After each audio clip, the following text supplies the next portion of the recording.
बहुत हो गया, खोलो दरवाजा। अस्मा आपा, ये लड़की बहुत चिल्ला रही है। दरवाजा खोलो। मीरान साहब को कॉल करके इन्फॉर्म कर दें आप। मुझसे नहीं पूछो, मैं नहीं बता सकती। अगर सुल्ताना मैडम को पता लग गया तो वो हमें छोड़ेंगी नहीं।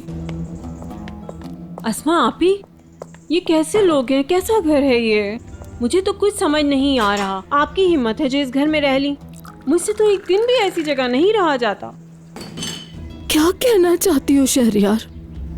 अरे भाई आपी, तो और क्या कहूँ मैं? एक तो सबसे पहले अजीजा खानम की मुझे समझ नहीं आती। सारा दिन हवेली में भूतों की तरह घूमती रहती हैं। ऐसी औरत से अल्लाह बचाए। अब तो जहाँ नहीं होती वहाँ भी नजर आ रही होती है मुझे। या खुदाया, अब तो डर लगने लगा है। आपको डर नहीं लगता उससे? चाय निकालूं आपके लिए? मैंने पी ली है। शहरयार, आइंदा बड़ी बेगम के बारे में ऐसा नहीं बोलना। अरे आप तो ऐसे बुरा मान गई जैसे आपको कुछ कह दिया हो। मैंने जो कहा वो गलत कहा क्या? आप खुद अपने दिल से बताएं। हाँ तो ठीक है, मैं आइंदा उनके बारे में कुछ नहीं कहूँगी। वो सुल्ताना बेगम और गोनल है ना, असल मुसीबत तो वो दोनों लगती है मुझे। हरकतें कैसी हैं उनकी, बिल्कुल याजूज माजूज की तरह घूमती रहती हैं। कब जमीन फाड़कर बाहर निकल आए कुछ पता ही नहीं चलता। दरवाजा खोलो। और वो जो ऊपर है पागल लड़की, तुम लोगों में जरा भी इंसानियत है तो दरवाजा खोलो। ये देखो अभी तक शोर मचा रही है। जाने दो मुझे। और दूसरी तरफ आपकी वो लेपालक बेटी है जिसकी कहानी ही मुझे समझ में नहीं आती। कौन है, कहाँ से आई है?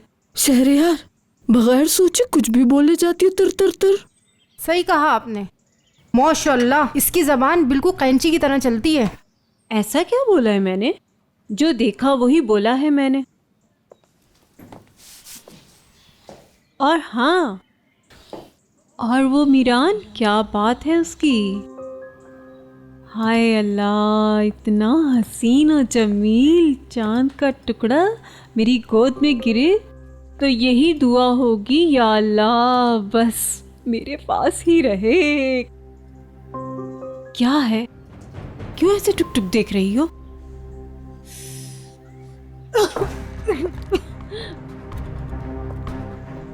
जी बेगम साहबा। मेरे लिए एक स्ट्रॉन्ग कॉफी बना के लाओ। हाथ चलाया करो, जुबान नहीं। जो आपका हुक्म सुल्ताना बेगम। देखा, मैंने कहा था ना, याजूज माजूज की तरह कभी भी कहीं से भी निकल के आ जाएंगी। शहरयार, मुंह बंद रखो, समझी? हाँ। मुझे अपनी तनख्वाह बढ़वानी पड़ेगी, इतने खतरनाक माहौल में काम कर रही हूँ।